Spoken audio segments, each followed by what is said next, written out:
What's going on, guys? Gas Station here, bring you another reply to me. I'm going to keep going from the last time we left off, which was in the Conquest reply to me, the very first one, so I'm really behind. And I'm just going to jump right in and try to pump these out all in one take and upload it, and just trying to power through until I have to start my big job on the 25th. So, let's get into it. So, Panito Tragetinas asks, I hope I pronounced that last name right. How would you improve the support system to make it more interesting? I feel that since you can have multiple supports, characters that develop don't really develop, and as a result, the convos always end weird. How would you improve the support system to make it more interesting? I feel that since you can have multiple supports, characters that don't really develop, and as a result, the convos always end weird. And then one comment is, it's too open-ended, leading to the whole castle? He said cattle, so I'm thinking castle. Limiting it opens up creativity for the writers to actually build relationships over the characters because they can't talk to everyone, especially doing it. Okay, I don't really understand either of those questions that well, or either of those comments. So to answer the initial one, how would you improve the support system to make it more interesting? I think the support system is fine the way it is. I think what people have, like, I wouldn't really improve the support system as a system. I think improving the supports themselves would be a better idea.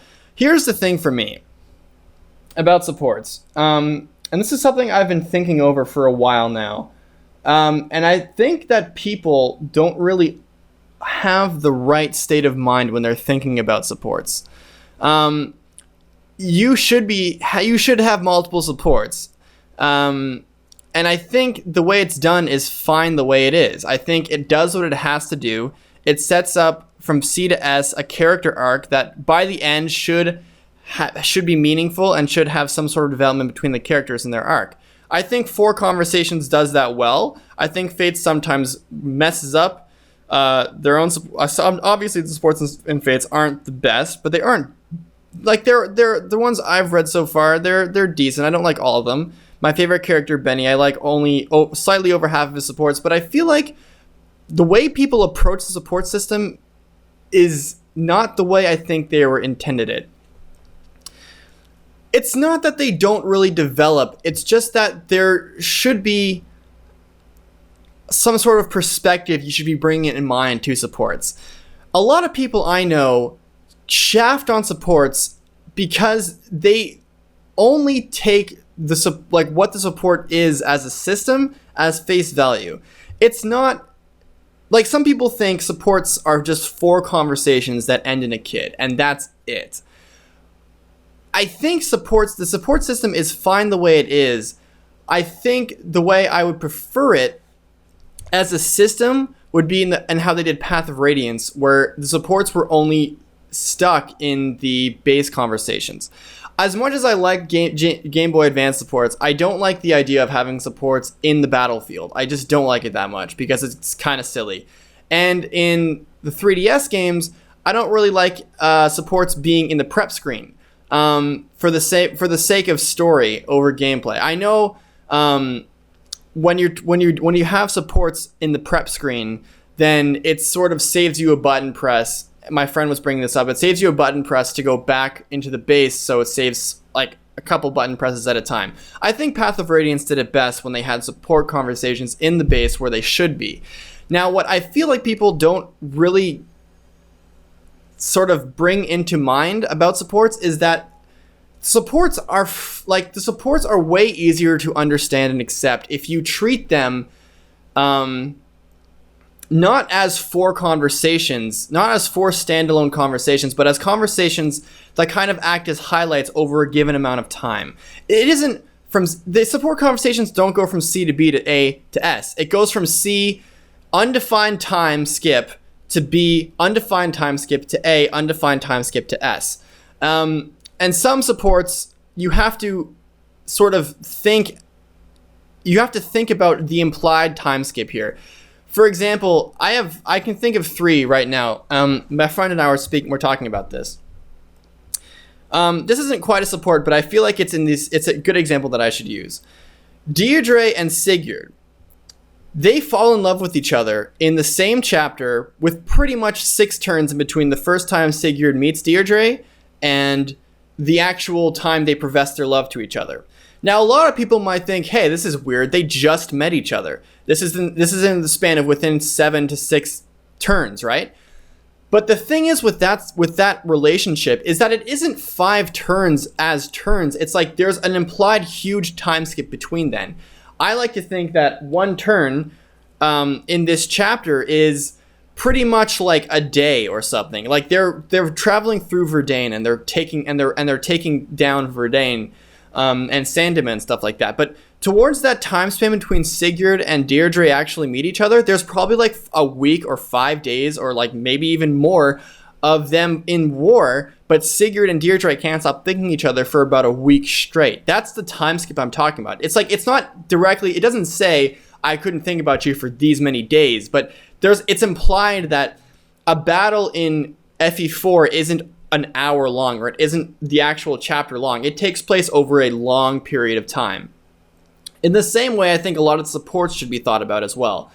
If you look at Pan and Gaius's support, there's these implied time skips here, where from the C to B to A, there's days between, and then in the S support, when Pan is like, you spent weeks learning about my culture, you have to take those weeks seriously. Like, this is war. Like, it isn't just you went in one chapter and you supported them from C to B, and then another chapter and stuck them together from B to A, from C to B, and then another one from B to A. It's these supports, since they happen so widely over time, that since they can happen anytime, rather, they should be taken seriously when you take in mind the implied time skip between. When Pan says it's been weeks since this, it's literally been weeks. It hasn't been shown as that because you might have supported them immediately or supported them over the time of the game.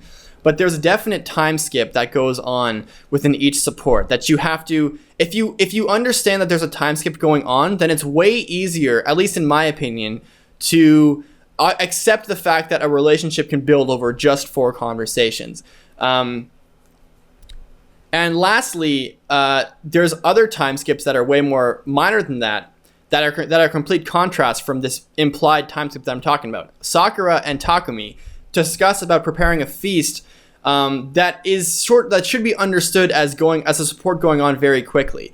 I don't understand that support going on over a long period of time. They're preparing this feast very quickly and they have to start thinking fast about it. So in that support versus Gaius or Sigurd, the time skip isn't that long, but when you talk about Gaius and Pan, it takes a longer amount of time. When you think of other supports that go on, it isn't just 4 conversations, it's 1 conversation, long time in between, perhaps depending on what the conversation is, and another one.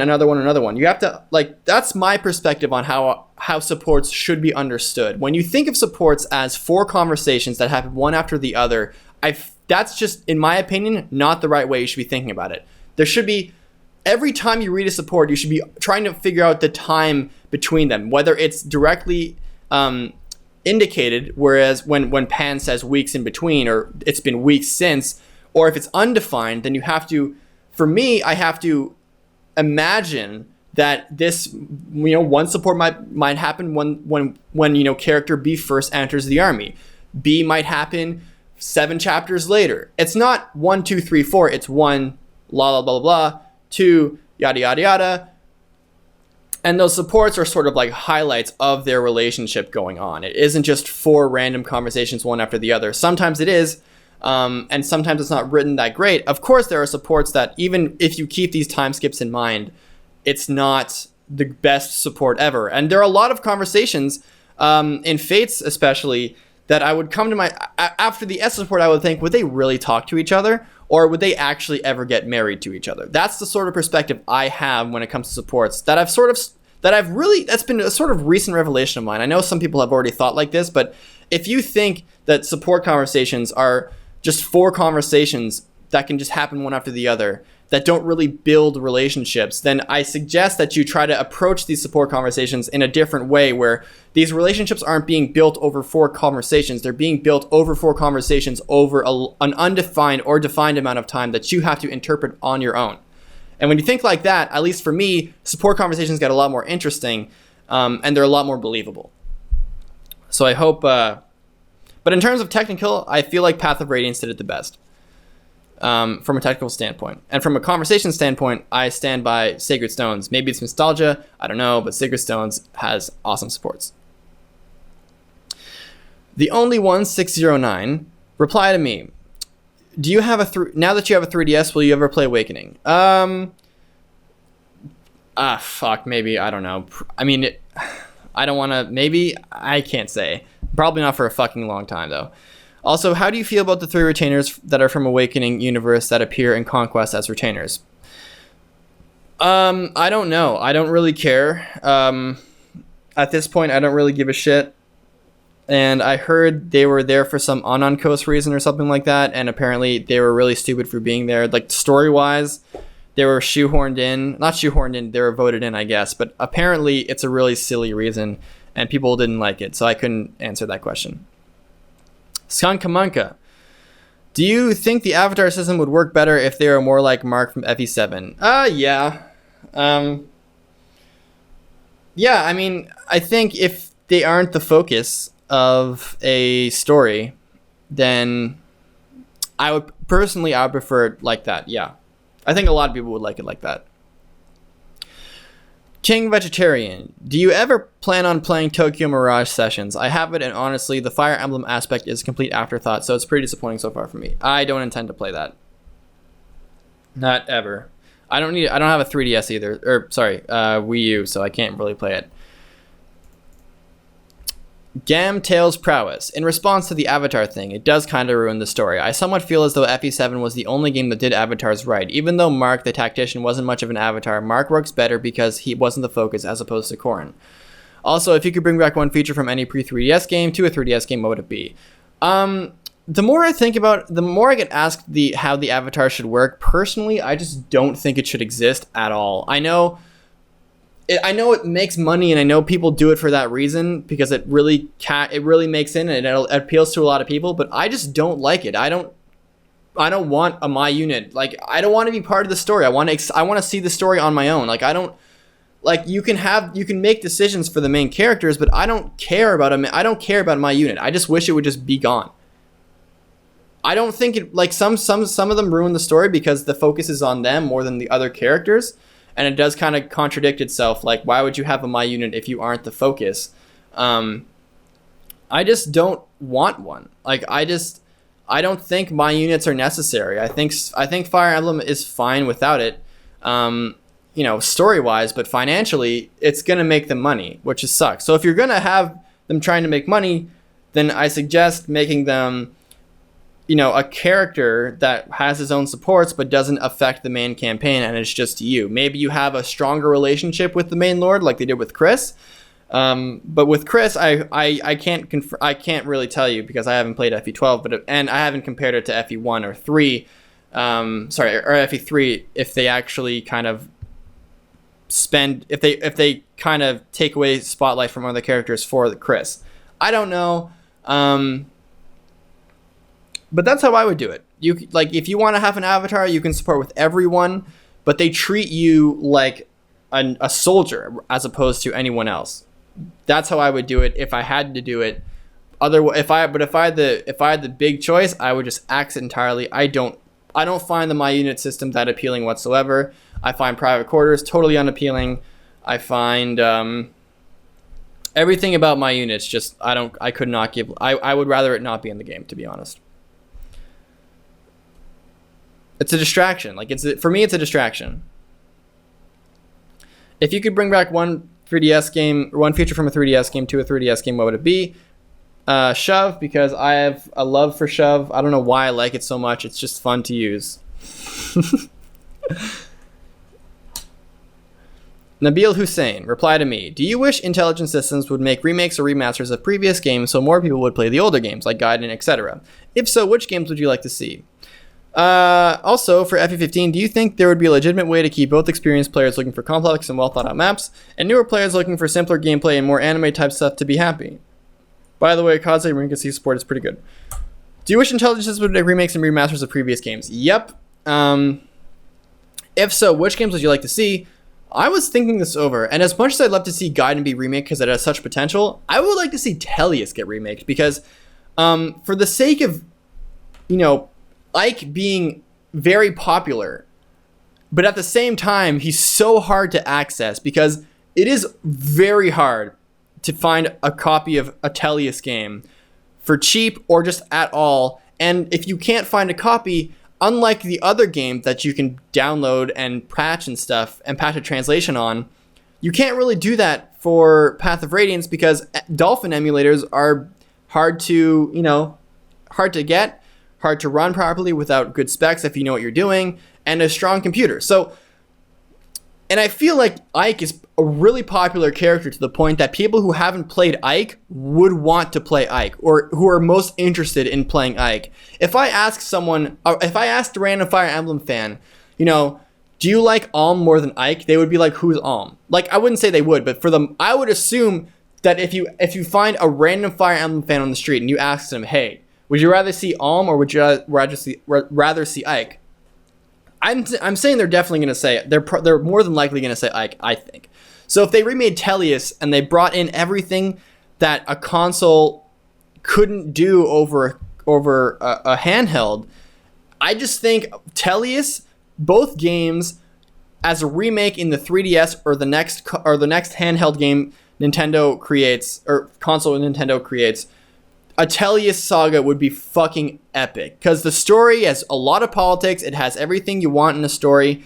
The supports have a lot of potential for Radiant Dawn. Hell, you could even probably throw into My Unit for the Radiant Dawn side, or who knows? Because Path of Radiance had a really strong relationship with Ike and Boyd and Soren and like the Grail mercenaries. So when you throw in maybe a My Unit for Radiant Dawn, which would be interesting, like it's just a pure focus on Path of Radiance as a remake, and then you have Radiant Dawn as a follow-up 3DS game that's in with it, like you do the 2-year time skip or the 3-year time skip, and then you have a My Unit that's fighting along with the Grail mercenaries that has a new sort of, and that's because Radiant Dawn supports just don't exist. So you have so much potential to throw in a My Unit there, to have him in with that, because it's bare bones. The supports in, aside from base conversations, character building, leaves something to be desired in Radiant Dawn. So I think if you wanted to hit everything perfectly and you can have such potential, then I would think that a Tellius remake would be perfect because it would attract new players, old players, people who like good stories, people who like great characters, people who like gameplay. And to be fair, Path of Radiance gameplay was really easy. It was still fun, but it was very clunky and sloppy and easy. So if they threw in, if they just redid the maps like they did with Conquest, shit like that, it would be fucking amazing.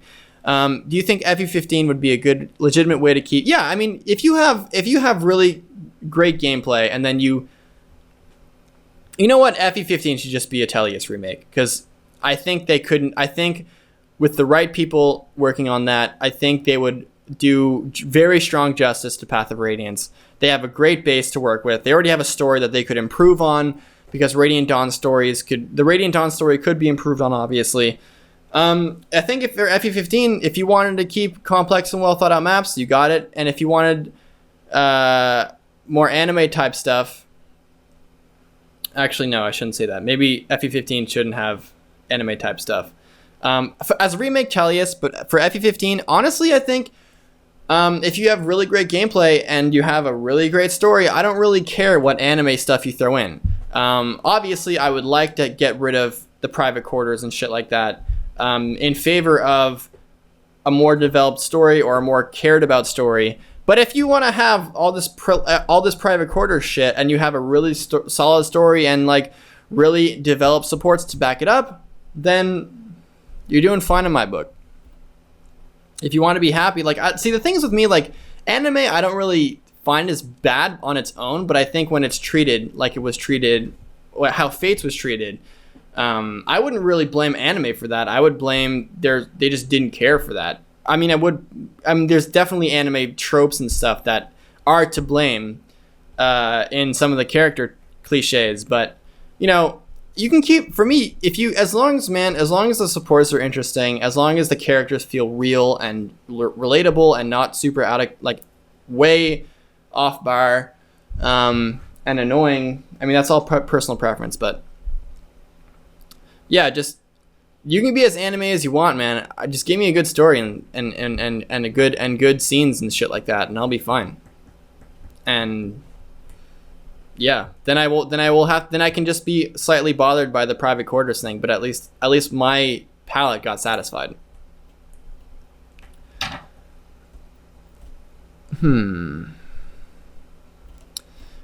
What's next? Currently inactive. As far as the older games go and why other newcomers don't go back to them, I think it does have at least a bit to do with how available they are. I mean, yeah, you can get the GBA games for like $10 on the Wii U eShop, but Tellius is damn near impossible to get a hold of legally without shelling out more money than they originally sold for back when they were brand new. Which is why I'm emulating. Thank God for Dolphin. Exactly. And while the GBA games are pretty welcoming to even newcomers, from what I've played so far, Tellius definitely has a lot of presentation and interface issues which can turn off people who aren't open-minded enough. A lot of poorly explained mechanics, con, weight, biorhythm, extremely slow combat, awful voice acting, great voice acting, what are you talking about? Unintuitive info screen, could throw a more closed-minded player off. Thankfully, I'm not one of those people who can see the greatness POR has to offer. Info-based conversations is something Fates could really be benefited from, for example. I agree.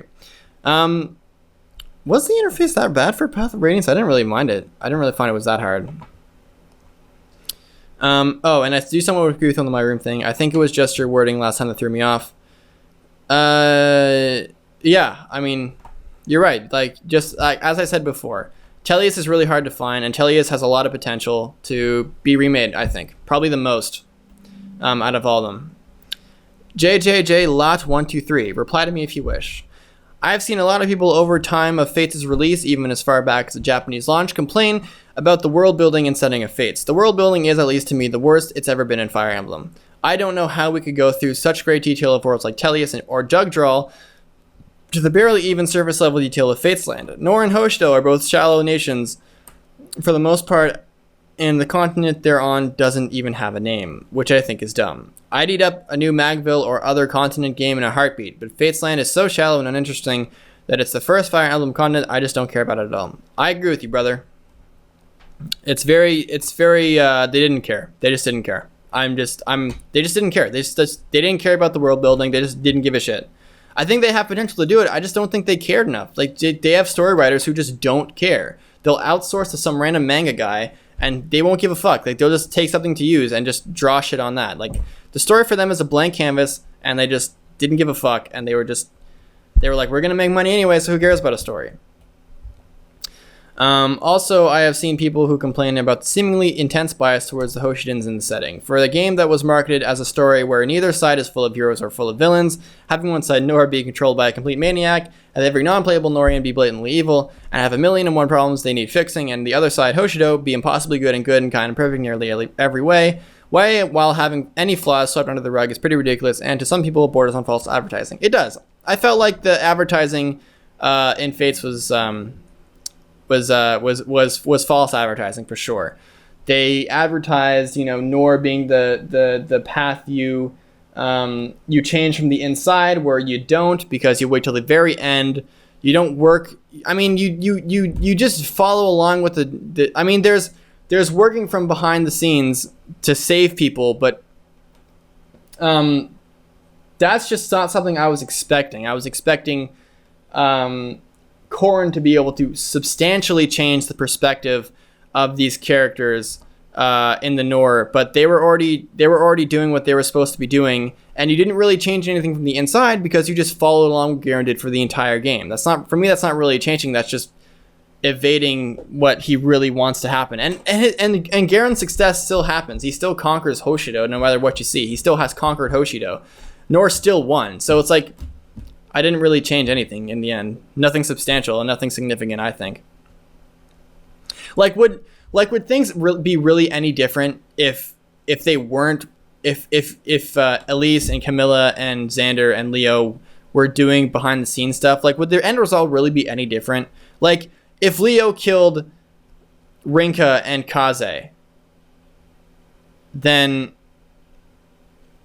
okay, maybe not. But the point I'm trying to make here is that it leaves a lot, like, changing Nora from the inside and working around politics and stuff that I thought was going to happen was, kind of pushed aside in favor of a slime monster and a not politics thing. So it was disappointing for sure.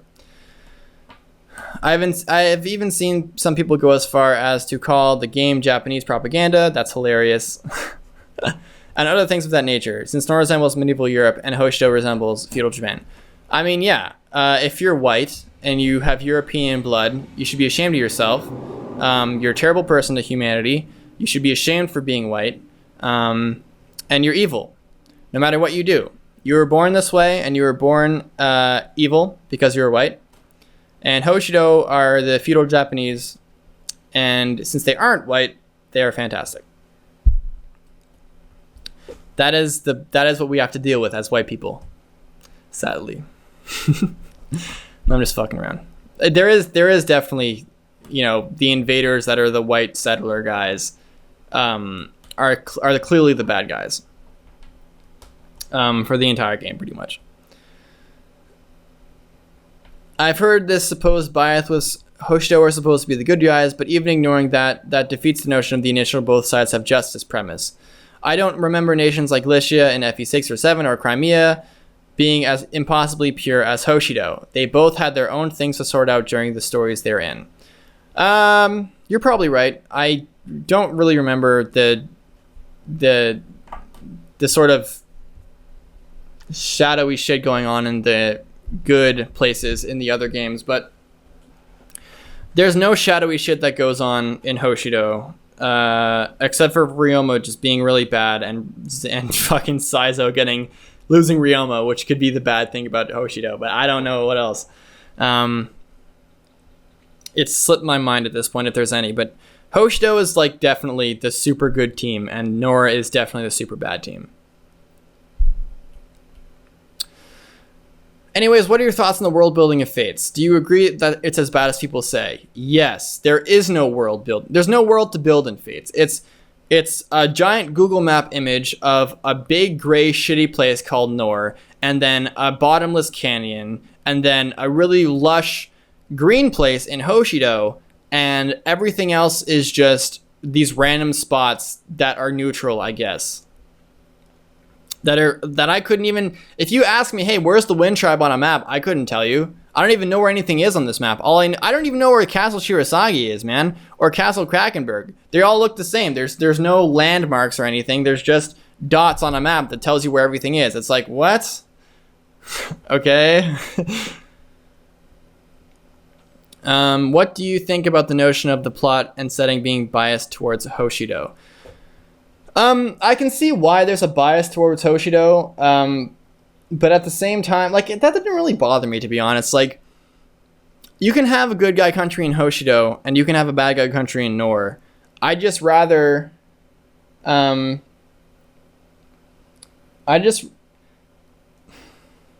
tell you what, this is actually going to be kind of, take this how it is, but my favorite kind of picturing of Nor would be if Xander and Leo and Camilla and Elise were actual total assholes. Like, they were just so mean and they were so dickish. And like Xander took after Garen really hard.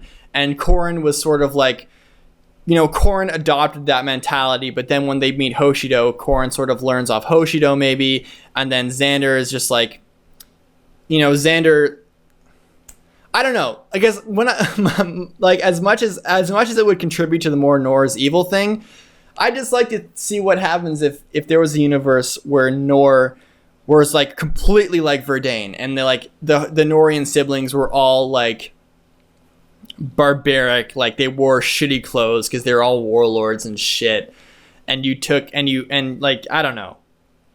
That'd be fun to me, because I look at Nor and I think, would they really look this regal? Like, would they really do that? To me, I don't think they would, because I don't really think their economy can fucking afford that, all the gilded armor shit. I think if they were all actual barbarians, that would be really cool. Yeah, I think it'd be cool if they did that. But then I guess it would be a really evil versus good story. But I don't know. If someone ever drew something with the Norian royals being from like Verdane and like barbaric as fuck and took after Garen, that would be. It wouldn't really help the justice has two sides thing, but man, I think it would be cool to just see Xander not giving a shit and just totally like being an ass. Obviously, it wouldn't work because it is what it is, and that wouldn't really. You'd have to change the entire story around, but still, alternate universe. Norian siblings are Verdane, just to see what it would look like.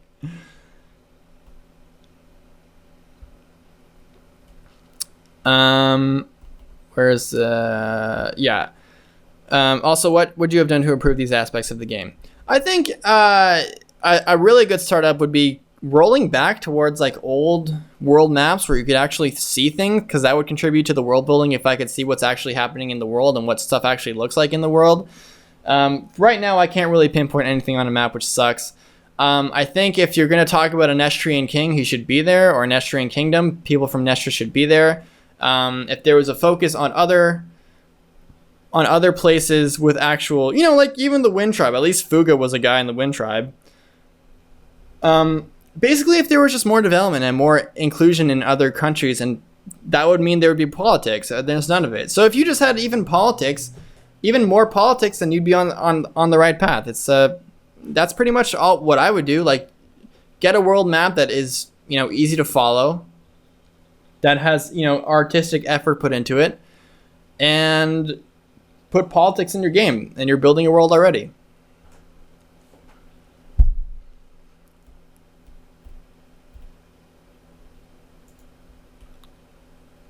Bulin Song, reply to me if you can. I am one of those new FE players who get into the series from Awakening, and I also have finished some of the FE games after I finished Awakening. I finished 6, 7, 8, 9, 11, and 12. Well, more than me. I haven't played 11 or 12. Maybe you will look down upon me for this, but the stories in FE games I have finished never wows me. I did enjoy some of the stories like FE7 and 12, but for the most part, I just want to skip the storylines and straight to the battle, maybe because I am more intent to gameplay rather than stories. Fair enough. People play video games for different reasons. People want to play just for the gameplay, and people want to be immersed in a story, so they'll try to immerse themselves as much aspects in a video game story or characters as possible. That's the way video games are. You can't put a giant broad brush on gamers, especially Fire Emblem gamers, where there's so much shit you can play for. I know people who play Fire Emblem just for the story. As simple as it is, they want to see these characters, experience a story. They want to see, or some people just skip the story altogether and just play the gameplay. And when people complain about the story, they're like, I don't really care. I just want to play for the gameplay. If the gameplay is good, if everything else is bad, then I don't give a shit. It's my favorite game. One of the questions in which old FE gameplay mechanic would you like to see in the next games? I really wish they could bring back bonus XP reward system in FE9, because that gives a way to gain XP for those units I bench without spending time to grind their level. Also, it makes me think about how to finish the battle faster with less casualties. Yeah, bonus experience was definitely a good idea. I haven't played Path of Radiance in forever, but I did like it in Radiant Dawn. The micromanaging of bonus experience, waiting till the end to fill out the gaps between your levels, since Radiant Dawn and bonus experience only leveled up 3 things, so you'd have to cap everything else, but then you go in bonus experience and get them even better. There's definitely a micromanaging aspect to Radiant Dawn bonus experience. It does have a rushing incentive, just because the quicker you finish a chapter, the easier it is, the more bonus experience you get. So yeah, I think Revelations could have benefited big time from that, since their cast is super unbalanced, and you have some characters that are completely worthless, which isn't a new thing in Fire Emblem, but it's pretty annoying in Fates, I'd say. Yeah, bonus experience would be actually a nice. It would be interesting to bring back for sure. I agree with that. I'd hope they do it in a way that doesn't really come off as just cheating the game, as in like, I don't know how to explain it that well, but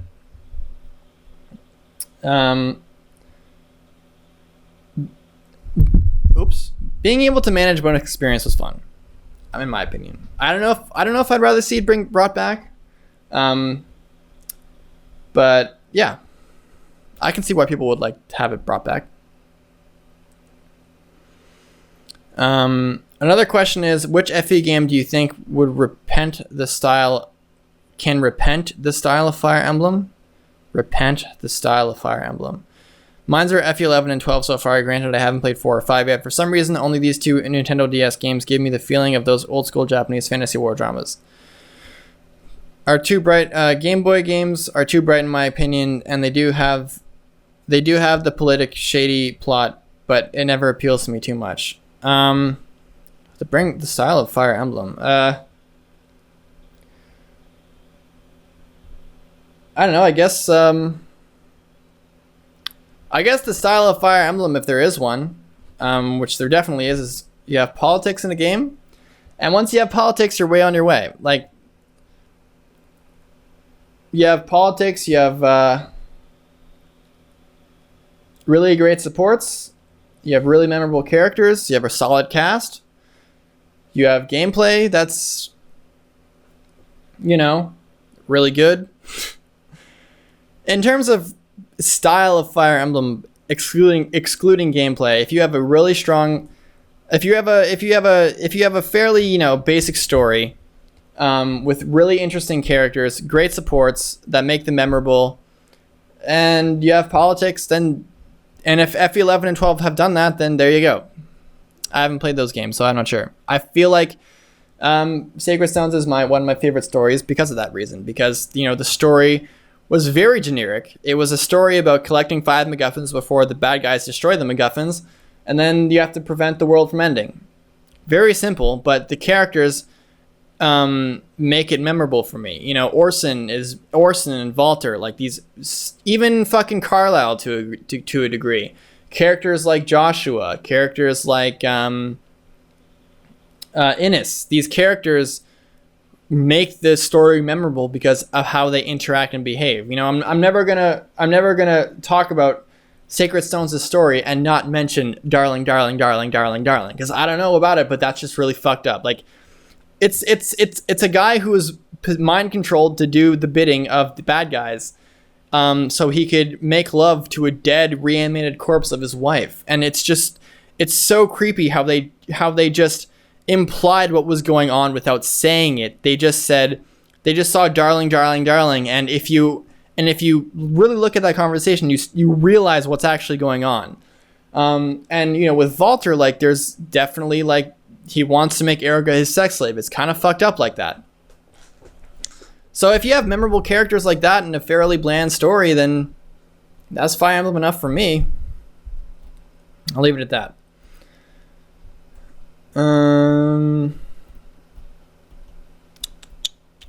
Was that it for this video? Oh, I think I saw something here.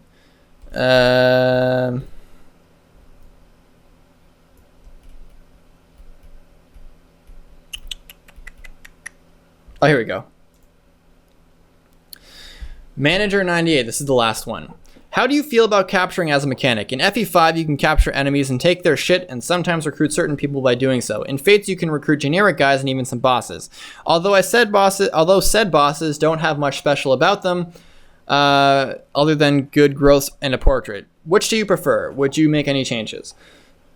I haven't played FE5, but honestly, capturing might be one of my favorite mechanics ever in Fire Emblem and Fates. I feel like, purely for gameplay, it was just so much fun. Trying to capture these enemy bosses, even though they were super generic and had no supports or anything. The fact that they were kind of recruitable, they were recruitable characters in their own right. They didn't have any supports, but it's interesting how some of the capturable characters were just straight up better than other characters you can get. They're immediately available since they scale as you progress through the game. So they'll always be within your range of level. So if you recruit them and you capture them, then you can use them immediately. The fact that some generic capturable bosses have become, meme level and legend level of like a 313 archer or something like that. You have the Rallyman, who has become his own character because of the capture mechanic. You have Gazak, who is one of my favorite characters just by the fact that he has a great support, he has a great skill pool, and he's just a fucking monster, and he has a funny portrait. And it's an interesting idea. I like it as a mechanic, and if they wanted to take it a step further, they have so much potential to do that. The thing about Fire Emblem mechanics is that if they introduce the mechanic in one game and it's not great, then you can hope they improve upon it. For example, they introduced dual striking they pair up in Awakening, and they improved upon it greatly in FE14. So if they do the same thing for capturing, maybe in FE15 they'll be capturing, but the capturable bosses might have a single support chain with the main character, or that's it. That's how I would be satisfied with that. If in FE15, if Gazak came back, because Gazak is the man. If he was captured again, or if it was a character like Gazak got captured and he had a support chain, obviously it would maybe not a private quarters thing, but maybe like just 3 support conversations with Gazak about his life or whatever. That would be great. I would forgive the setting of, if you capture Haitaka, and would a Hoshida in general really fight for the Conquest's plot. Probably not. But I would forgive that if they put effort into maybe even giving him a single support thing with Corrin. That would be great to me. I think in FE15, if they improve on the capture mechanic to make it more grounded in the story, that would be amazing for me. That would be great. I like capturing a lot. I haven't played FE15, but I'm sure it's fine. And when I get around to playing FE15, I'll definitely be comparing the two capturing mechanics. And I think that's it for this video. So I think that's just one whole take I'm going to work with. And I'm just going to upload this real soon. Yeah, I think that's it for this video. If I miss anything in the final thoughts of the Conquest, if there are questions that you asked but I didn't answer, then just post them again with reply to me as the beginning of the comment. And I'll try to get to the next reply to me's as soon as possible. And with that being said, thanks so much for listening. And I hope it was interesting. It was an interesting listen to you. And I'll see you guys next time. See you later.